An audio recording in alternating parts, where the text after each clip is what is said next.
പാലക്കാട് ശ്രീനിവാസൻ വധക്കേസിലെ മുഖ്യ കണ്ണി യമനിലേക്ക് കടന്നതായി സൂചന. കൃത്യത്തിൽ നേരിട്ട് പങ്കെടുത്ത പാലക്കാട് പട്ടാമ്പി സ്വദേശി മുഹമ്മദ് മൻസൂറാണ് യമനിലേക്ക് കടന്നത്.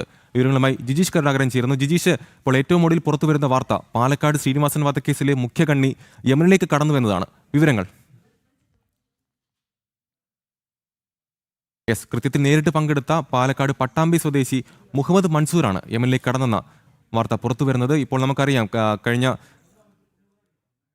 നേരത്തെ വാർത്ത വന്നതുപോലെ സംസ്ഥാനത്തുടനീളം PFI ഭീകരർക്കായി NIA റെയ്ഡ് നടക്കുകയാണ്. സംസ്ഥാനത്തുടനീളം കേന്ദ്ര സർക്കാർ അടക്കം ഒരു ശക്തമായ നടപടി സ്വീകരിക്കുകയാണ്. അപ്പോഴാണ് പാലക്കാട് ശ്രീനിവാസൻ വധക്കേസിലെ മുഖ്യ കണ്ണി യമനിലേക്ക് കടന്നുവെന്ന വാർത്ത വരുന്നത്. കൃത്യത്തിൽ നേരിട്ട് പങ്കെടുത്ത പാലക്കാട് പട്ടാമ്പി സ്വദേശി മുഹമ്മദ് മൻസൂറാണ് യമനിലേക്ക് കടന്നത്.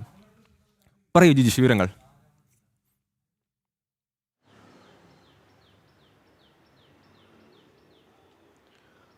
അമൽ, സംസ്ഥാനത്ത് ആകെ ഈ ഒരു പ്രതികളെ 6 പ്രതികളെ കേന്ദ്രീകരിച്ച് ഉള്ള അന്വേഷണം തന്നെയാണ് ഇപ്പോൾ ദേശീയ അന്വേഷണ ഏജൻസി നടത്തിയിരിക്കുന്നത്. ഇവർക്കായി 2024 ലുക്കൌട്ട് സർക്കുലർ പുറപ്പെടുവിച്ചിരുന്നു. ഈ കൃത്യത്തിന് ശേഷം ഇതിൽ പലരും ശ്രീനിവാസൻ വധക്കേസിൽ ഉൾപ്പെട്ട ആളുകളാണ്. ശ്രീനിവാസൻ വധക്കേസിൽ ഉൾപ്പെട്ടതിന് ശേഷം ഇതിൽ കൃത്യത്തിൽ നേരിട്ട് പങ്കാളികളായ ആളുകളടക്കമുണ്ട്.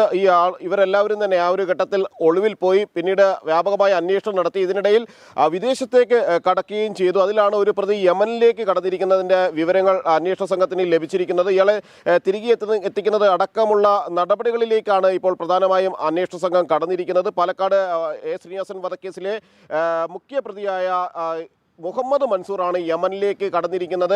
മറ്റു ചില പ്രതികളും വിദേശത്ത് ഉള്ളതായി തന്നെയുള്ള ഒരു വിവരമാണ് അന്വേഷണ സംഘത്തിന് ലഭിച്ചത്. തുടർന്നാണ് ഈ പ്രതികൾക്കെല്ലാമായി ലുക്കൌട്ട് സർക്കുലർ നേരത്തെ പുറപ്പെടുവിച്ചിരുന്നത്. അതിപ്പോഴും നിലനിൽക്കുന്നുണ്ട്. ഒപ്പം തന്നെ ഇന്റർപോൾ റെഡ് കോർണർ മുഹമ്മദ് മൻസൂറിനായി റെഡ് കോർണർ സർക്കുലർ പുറപ്പെടുവിച്ചു. ഇയാളെ കണ്ടെത്തി നൽകുന്ന ആളുകൾക്ക് NIA 3 ലക്ഷം രൂപയുടെ പാരിതോഷികമാണ് നൽകിയിരിക്കുന്നത്. ഈ 6 പ്രതികളെ ഇനിയും കണ്ടെത്താനുള്ള PFI ഭീകരവാദികളായ 6 പ്രതികളെയും കണ്ടെത്തി നൽകുന്നവർക്ക് വലിയ തുകയാണ് പാരിതോഷികം ദേശീയ അന്വേഷണ ഏജൻസി പ്രഖ്യാപിച്ചിരിക്കുന്നത്. അതിൽ മുഹമ്മദ് യാസർ അറാഫത്ത് പിടിയിലാകാനുണ്ട്.